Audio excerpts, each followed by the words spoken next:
विमर्श और विश्लेषण के इस मंच पर आपका स्वागत है। सोचिए, मई या जून की भयंकर गर्मी का दिन है। आप बाहर से घर आते हैं और सीधे फ्रिज से निकालकर एक ठंडा रसीला खरबूजा काटकर खाते हैं। जिसे बहुत से लोग मस्क मेलन भी कहते हैं। हाँ, बिल्कुल, मस्क मेलन। आप इसका आधा हिस्सा यूं ही खा जाते हैं और आपको बहुत अच्छा महसूस होता है, क्योंकि आपके दिमाग में एक बात बिल्कुल साफ है कि यार ये 100% प्राकृतिक है। सही बात है, ताज़ा फल है। ताज़ा फल है तो इसका कोई साइड इफेक्ट नहीं हो सकता। प्रकृति ने जो दिया है वो एक जादुई वरदान है। लेकिन क्या सच में ऐसा है? क्या प्रकृति का ये बेहतरीन हाइब्रेशन पैकेज दरअसल एक छिपा हुआ मेटाबॉलिक गणित है जिसे हम अक्सर नजरअंदाज कर देते हैं? बिल्कुल, और हमारी सबसे बड़ी गलती यही है। मतलब हम इस हेलो इफेक्ट के शिकार हो जाते हैं। Hello effect? हाँ, हमें लगता है कि देखिए, अगर कोई चीज़ पेड़ या बेल से आ रही है तो वो अनलिमिटेड खाई जा सकती है। कि वो सिर्फ फायदा ही करेगी। बिल्कुल, हम चीज़ों को बहुत ही ब्लैक एंड वाइट में देखते हैं कि ये फल है तो पूरी तरह से अच्छा है, और अगर ये प्रोसेस्ड है तो पूरी तरह से बुरा है। लेकिन बायोलॉजी इस तरह काम नहीं करती। और इसीलिए आज हम यहाँ हैं। आज हम खरबूजे की न्यूट्रिशनल प्रोफाइल, यानी इसके विटामिन ए, बी, सी, इसके मिनरल्स और इसके औषधीय दावों की गहराई में जाएंगे। हमारा मुख्य सवाल ये है कि क्या खरबूजा एक परफेक्ट, सर्वगुण संपन्न फल है जो हर किसी के लिए, खासकर डायबिटीज और हार्ट पेशेंट्स के लिए पूरी तरह सुरक्षित है, या फिर इसमें मौजूद नेचुरल शुगर और इसके ओवर कंजम्पशन के जोखिम इस धारणाओं को चुनौती देते हैं। सही कहा। मैं आज इस बात का पक्ष रखूंगा कि खरबूजे में मौजूद 95% पानी और इसका सघन न्यूट्रिशन इसे एक बेहतरीन, सेल्फ लिमिटिंग और सुरक्षित आहार बनाता है। और मैं इस अप्रोच को चैलेंज करूंगी। मेरा मानना है कि इसे एक सुपर फूड या रामबाण इलाज मान लेना और इसके अत्यधिक सेवन के जोखिमों को नज़रअंदाज करना ये बहुत खतरनाक है। न्यूट्रिशन साइंस में पोषण कंट्रोल यानी सीमित मात्रा का सिद्धांत सबसे अहम है। तो चलिए इसके बेसिक स्ट्रक्चर से शुरू करते हैं। मैं इसे एक साधारण फल नहीं बल्कि एक मल्टी डायमेंशनल प्रिवेंटिव टूल मानता हूं। अगर आप इसके मैक्रोन्यूट्रिएंट्स को देखें तो ये पूरी तरह से कोलेस्ट्रॉल फ्री है और इसमें फैट लगभग 0 है। वो तो ज्यादातर फलों में होता है। हाँ, लेकिन ये हार्ट पेशेंट्स के लिए एक आइडियल प्रोफाइल क्यों है? सिर्फ इसलिए नहीं कि इसमें फैट नहीं है, बल्कि इसलिए क्योंकि ये पोटेशियम और मैग्नीशियम का पावर हाउस है। और ये मिनरल्स असल में करते क्या हैं?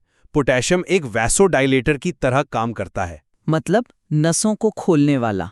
बिल्कुल, यह आपकी ब्लड वेसल्स यानी रक्त वाहिकाओं की दीवारों के टेंशन को कम करता है, उन्हें रिलैक्स करता है। जब नसें रिलैक्स होती हैं तो ब्लड प्रेशर नेचुरली नीचे आता है। देखिए, मैं पोटेशियम के इस वैसोडाइलेशन वाले मैकेनिज्म से बिल्कुल सहमत हूँ। ये साइंस है, लेकिन आप सिर्फ इसके एक हिस्से को हाईलाइट कर रहे हैं। एक सेकेंड, सिर्फ हार्ट ही नहीं, इसकी इम्यूनिटी बूस्टिंग कैपेसिटी भी देखिए। इसमें विटामिन सी भरपूर है। विटामिन सी कोई जादुई शब्द नहीं है। ये असल में हमारे शरीर में फैगोसाइट्स और लिम्फोसाइट्स जैसी सफेद रक्त कोशिकाओं के निर्माण को ट्रिगर करता है, जो इन्फेक्शन से लड़ती हैं। हाँ, ये वो सेल्स हैं जो किसी भी बाहरी वायरस को घेर कर खत्म कर देती हैं।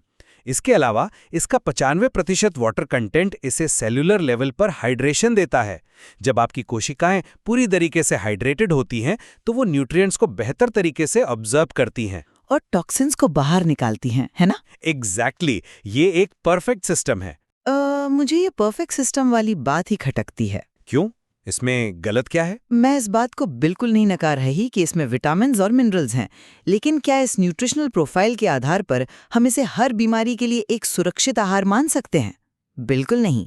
अगर हम हमारी सोर्स मटेरियल को ही ध्यान से पढ़ें तो उसमें एक बहुत ही स्पष्ट चेतावनी है। सीमित मात्रा वाली बात। हाँ, खरबूजे का सेवन सीमित मात्रा में ही होना चाहिए, वरना पेट की गंभीर समस्याएं हो सकती हैं। आप इसे एक तरफ डाइजेशन के लिए बेहतरीन बता रहे हैं और दूसरी तरफ यही फल उसी डाइजेशन सिस्टम को बिगाड़ भी सकता है। देखिए, डाइजेशन की जब बात आती है तो हमें यह समझना होगा कि ये काम कैसे करता है। लोग कहते हैं कि फाइबर आंतों में एक झाड़ू की तरह काम करता है, लेकिन मैं इसे एक स्पंज की तरह देखता हूँ। एक स्पंज? हाँ, खरबूजे में डाइटरी फाइबर और 95% पानी एक साथ मौजूद होते हैं। जब फाइबर और पानी आंतों में मिलते हैं तो फाइबर उस पानी को सोख लेता है और फूल जाता है। ये ऑस्मोटिक प्रेशर बनाता है। ये प्रेशर आपकी आंतों को जेंटल सिग्नल देता है कि वे मूवमेंट जारी रखें। ये कब्ज को बहुत ही प्राकृतिक तरीके से खत्म करता है। और क्योंकि इसमें पानी इतना ज़्यादा है, ये किडनी के लिए एक नेचुरल डायूरेटिक का काम करता है। ये किडनी में जमा मिनरल्स को फ्लश आउट करता है, जिससे स्टोन बनने का रिस्क कम होता है। लेकिन आप जिस स्पंज इफेक्ट और ऑस्मोटिक प्रेशर की बात कर रहे हैं, वही इसका सबसे बड़ा रिस्क फैक्टर भी बन सकता है। Risk factor? डाइजेशन सुधारना रिस्क कैसे हो सकता है? क्योंकि जब आप कह रहे हैं कि ये स्मूथ मूवमेंट देता है, तो आप ये भूल रहे हैं कि जब आप इसका अधिक सेवन करते हैं तो क्या होता है। खरबूजे में फ्रुक्टोज और कुछ हद तक फूड मैप्स होते हैं। लेकिन वो तो लगभग हर फल में होते हैं। हाँ, लेकिन खरबूजे के साथ लोग क्वांटिटी का ध्यान नहीं रखते। जब कोई व्यक्ति बहुत सारा खरबूजा एक साथ खा लेता है, तो उसकी छोटी आंत उस सारे फ्रक्टोज को एक बार में अब्जॉर्ब नहीं कर पाती, तो वो आगे बढ़ जाता है। बिल्कुल, वो सीधा बड़ी आंत में पहुंचता है। वहां बैठे गट बैक्टीरिया इस अनअब्जॉर्ब्ड फ्रक्टोज को देखते हैं और उसे फर्मेंट करना शुरू कर देते हैं। ओफ, फर्मेंटेशन। हाँ, इस फर्मेंटेशन की प्रक्रिया से भारी मात्रा में गैस पैदा होती है, और आपने जो फाइबर और पानी का कॉम्बिनेशन बताया, वो इस स्थिति में सीधा ऑस्मोटिक डायरिया का कारण बनता है। पेट फूलना, सिवियर क्रैम्प्स और गैस, ये सब उसी परफेक्ट सिस्टम के साइड इफेक्ट्स हैं जिसे आप इतना प्रमोट कर रहे हैं। मैं समझ रहा हूँ, लेकिन क्या ये लॉजिक हर चीज पर लागू नहीं होता? मुझे आपकी इस बात पर एतराज है कि आप इसे खरबूजे की कोई खास कमी बता रही हैं। कैसे? क्या ये तर्क बिल्कुल वैसा नहीं है जैसे कोई कहे कि पानी पीना खतरनाक है? हम सभी जानते हैं कि अगर कोई इंसान 1 घंटे में 5 लीटर पानी पी ले तो उसे वाटर इंटॉक्सिकेशन हो जाएगा। शरीर में सोडियम का लेवल खतरनाक रूप से गिर जाएगा। हाँ, हाइपोनेट्रीमिया। राइट, इंसान कोमा में भी जा सकता है। लेकिन इसके बावजूद हम कभी ये नहीं कहते कि पानी पीना एक रिस्क है। हम कहते हैं कि अति बुरी है। तो फिर पोर्शन कंट्रोल के इस यूनिवर्सल रूल को विशेष रूप से खरबूजे की कोई डरावनी कमी क्यों बताया जा रहा है? ये वाटर इंटॉक्सिकेशन वाली उपमा सुनने में बहुत दिलचस्प लगती है, लेकिन बायोकेमिकल लेवल पर ये बिल्कुल गलत तुलना है। गलत क्यों है? क्योंकि पानी में कोई फ्रुक्टोज नहीं होता। पानी आपके गट माइक्रोबायोम में जाकर बैक्टीरिया के लिए दावत का काम नहीं करता। जब आप खरबूजे को ओवरईट करते हैं, तो आप सिर्फ वॉल्यूम से ही ओवरलोड नहीं हो रहे हैं, आप एक बहुत ही स्पेसिफिक कार्बोहाइड्रेट लोड अपने सिस्टम में डाल रहे हैं, जो एक बायोलॉजिकल रिएक्शन ट्रिगर करता है। और इसीलिए ये पानी पीने जितना सरल नहीं है। और यही मुझे हमारे अगले पॉइंट की तरफ ले जाता है, ऐसे लोग जिनका मेटाबॉलिज्म पहले से ही कॉम्प्रोमाइज्ड है, जैसे डायबिटीज के मरीज। मैं चाह ही रहा था कि हम डायबिटीज पर आएं, क्योंकि यहाँ पर खरबूजे का बायोलॉजिकल मेकअप एक बहुत ही स्ट्रॉन्ग डिफेंस पेश करता है। अच्छा, मैं सुनना चाहूंगी। मैं अक्सर सुनता हूँ कि डायबिटिक पेशेंट्स को मीठे फलों से डरना चाहिए, लेकिन खरबूजे के केस में साइंस कुछ और ही कहती है। चलिए इसे डिकोड करते हैं।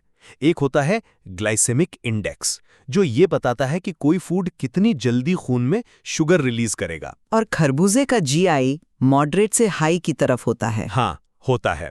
लेकिन असली पिक्चर हमें ग्लाइसेमिक लोड से मिलती है। और यही वो जगह है जहां लोग सबसे बड़ी गलती करते हैं। जरा सुनिए, ग्लाइसेमिक लोड इस बात को कंसिडर करता है कि आप असल में कितना कार्बोहाइड्रेट खा रहे हैं। क्योंकि खरबूजे में 95% पानी है, इसका मतलब है कि प्रति बाइट कार्बोहाइड्रेट की डेंसिटी बेहद कम है। जब आप 1 कटोरी खरबूजा खाते हैं तो आप मुख्य रूप से पानी और फाइबर खा रहे हैं। इसका ग्लाइसेमिक लोड 4 के आसपास होता है, जो बहुत ही लो है। इसका मतलब है कि खून के शुगर का फ्लो बहुत धीमा और स्थिर होगा। मुझे खेद है, लेकिन मैं इस थियरी को पूरी तरह से नहीं मानती। क्यों? ये तो प्रूवन साइंस है कि ये पैनक्रियास पर इंसुलिन बनाने का प्रेशर नहीं डालता। नेचुरल शुगर है और ग्लाइसेमिक लोड कम है, ये दावा एक डायबिटीज के मरीज के लिए एक बहुत बड़ा ट्रैप है। आप जिस ग्लाइसेमिक लोड 4 की बात कर रहे हैं, वो एक बहुत ही स्ट्रिक्ट और छोटी सर्विंग साइज पर आधारित है, लगभग 120 या 150 ग्राम। हाँ, एक स्टैंडर्ड सर्विंग। लेकिन हम भारत में बैठे हैं। क्या आपने कभी किसी को सिर्फ 3 या 4 छोटे टुकड़े खरबूजा खाकर रुकते हुए देखा है? लेकिन इंसान को खुद पता होता है कि उसे कितना खाना है। थ्योरी में पता होता है, प्रैक्टिस में नहीं। जब कोई डायबिटिक पेशेंट ये सुनता है कि यार ये तो पानी है, इसमें ग्लाइसेमिक लोड कम है, तो वो 150 ग्राम की जगह आधा किलो खरबूजा खा जाता है। वो तो किसी भी चीज की अति हो गई ना। हाँ, और जैसे ही क्वांटिटी बढ़ती है वो ग्लाइसेमिक लोड का कैलकुलेशन खिड़की से बाहर चला जाता है। अब वो 4 नहीं रहा, वो 15 या 20 हो चुका है। अब ये आपके ब्लड शुगर में एक बहुत बड़ा स्पाइक लाएगा। आप ये नहीं कह सकते कि खरबूजा सुरक्षित है, आपको ये कहना होगा कि खरबूजे का एक बहुत ही छोटा सा हिस्सा सुरक्षित है।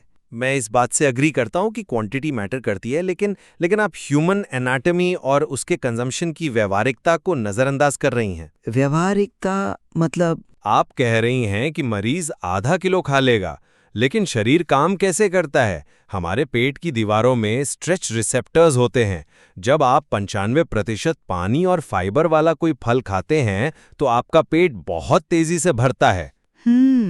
पेट फुल होने का एहसास। बिल्कुल, ये रिसेप्टर स्ट्रेच होते हैं और आपके दिमाग को लेप्टिन हार्मोन के जरिए एक बहुत ही पावरफुल सिग्नल भेजते हैं कि बस अब पेट फुल हो चुका है। लेकिन इसलिए व्यावहारिक रूप से किसी भी व्यक्ति के लिए एक बार में इतना खरबूजा खाना बहुत मुश्किल है जो उसके शुगर लेवल को डेंजर जोन में ले जाए। ये एक सेल्फ लिमिटिंग फूड है, ये खुद आपको रोक देता है। देखिए, ये सेल्फ लिमिटिंग का कॉन्सेप्ट तब काम करता है जब आप फल को उसके बिल्कुल प्राकृतिक रूप में चबा चबा कर खा रहे हों। लेकिन गर्मियों के दिनों में लोग क्या करते हैं? जूस बना लेते हैं। बिल्कुल, वे इसे ब्लेंडर में डालते हैं, इसका जूस बनाते हैं। कुछ लोग इसमें एक्स्ट्रा चीनी या दूध मिलाकर स्मूदी बना लेते हैं। जब आप इसे ब्लेंड करते हैं तो आप इसके फाइबर के उस मैट्रिक्स को पूरी तरह से नष्ट कर देते हैं जो डाइजेशन को धीमा करता था। हाँ, फाइबर टूट जाता है। और जो आपके स्ट्रेच रिसेप्टर्स को ट्रिगर करता था, अब आप फाइबर नहीं चबा रहे हैं, आप सीधे फ्रुक्टोज और पानी पी रहे हैं। ऐसे में एक ग्लास जूस में 2 पूरे खरबूजे का एक्सट्रैक्ट हो सकता है। हाँ, वो तो एक शुगर बम बन गया। एग्जैक्टली, वहाँ आपका लेप्टिन सिग्नल काम नहीं करेगा और तब ब्लड शुगर का जो स्पाइक आएगा उसे कंट्रोल करना मुश्किल हो जाएगा। सोर्स मटेरियल की जो चेतावनी है वो इसी रियल वर्ल्ड बिहेवियर को देखकर दी गई है। ओके, मैं ये पॉइंट मानता हूँ, लेकिन अगर कोई उसे प्रोसेस करके जूस बना रहा है और फाइबर को ही खत्म कर रहा है तो ये उस फल की बायोलॉजिकल कमी नहीं है ना, ये उसे कंज्यूम करने की गलती है। Fair point. हमें फल को उसके ओरिजिनल फॉर्म में जज करना चाहिए, और जब हम इसे ओरिजिनल फॉर्म में देखते हैं तो मैं चर्चा को इसके सबसे दिलचस्प पहलू की ओर ले जाना चाहता हूँ, इसके प्रिवेंटिव और थेराप्यूटिक दावे। आप उन दावों की बात कर रहे हैं जो इसे एक दवा की तरह पेश करते हैं। मैं इसे साइंस के नजरिए से पेश कर रहा हूं। सोर्स मटेरियल ये क्लियर करता है कि खरबूजा फेफड़ों को साफ करने, लंग कैंसर जैसी बीमारियों से बचाने और इन्फ्लेमेशन को कम करने में मदद करता है। ये बहुत बड़ा क्लेम है। पर यह हवा में कही गई बात नहीं है। खरबूजे के उस खूबसूरत नारंगी रंग के पीछे एक वजह है, बीटा कैरोटीन। हमारा शरीर इस बीटा कैरोटीन को विटामिन ए में बदलता है और इसके साथ ही इसमें बहुत स्ट्रॉन्ग एंटीऑक्सीडेंट्स होते हैं जो फ्री रेडिकल से लड़ते हैं। बिल्कुल। आज के समय में जब हम पॉल्यूशन में सांस लेते हैं तो हमारे लंग्स के टिश्यूज में ऑक्सीडेटिव स्ट्रेस पैदा होता है। खरबूजे के एंटीऑक्सीडेंट्स ब्लड स्ट्रीम के जरिए लंग्स तक पहुंचते हैं और इन फ्री रेडिकल्स को न्यूट्रलाइज कर देते हैं। ये लंग्स के टिश्यूज को रिपेयर करता है। इसी तरह ये जोड़ों की सूजन, आर्थराइटिस का दर्द, यहाँ तक कि क्रॉनिक सिरदर्द और अनिद्रा को शांत करने में एक बहुत बड़ा रोल प्ले करता है। ये आपके इंटरनल ऑर्गन्स के लिए एक कूलिंग ब्लैंकेट की तरह काम करता है। देखिए, आप जिस सेलुलर मैकेनिज्म की बात कर रहे हैं वो साइंस की किताबों में बिल्कुल सही है। विटामिन ए और बीटा कैरोटीन सेलुलर डैमेज को कम करते हैं, ये एक प्रूवन फैक्ट है।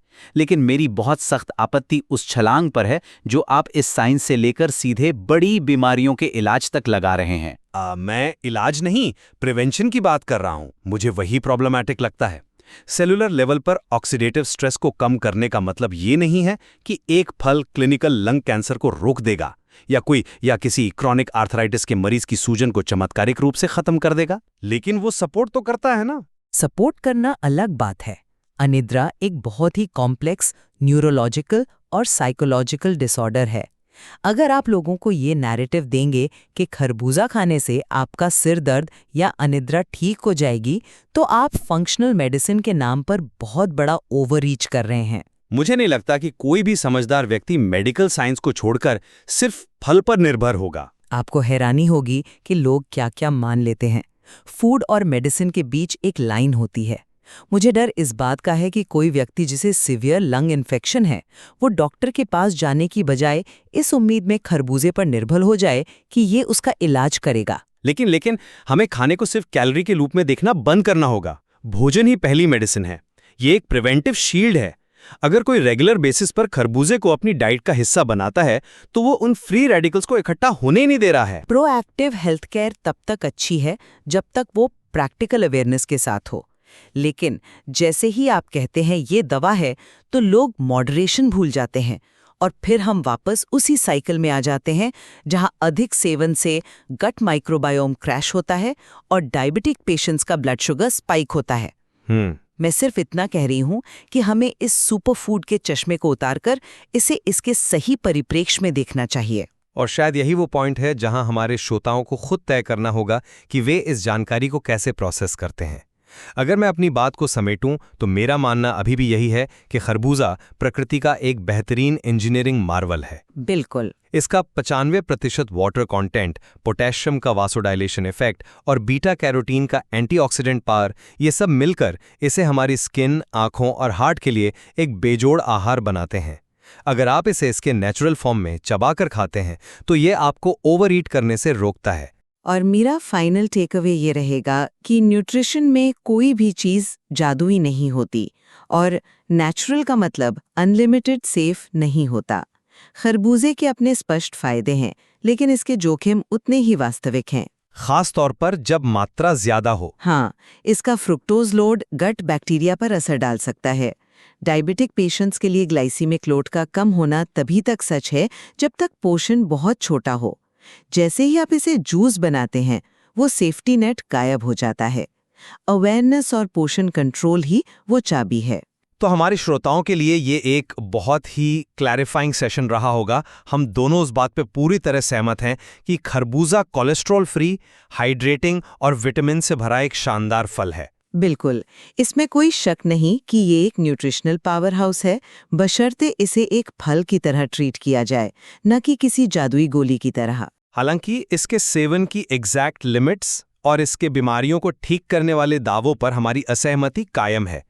लेकिन डिबेट का मकसद किसी एक को सही साबित करना नहीं होता, बल्कि अलग-अलग पहलुओं को आपके सामने रखना होता है। सही कहा।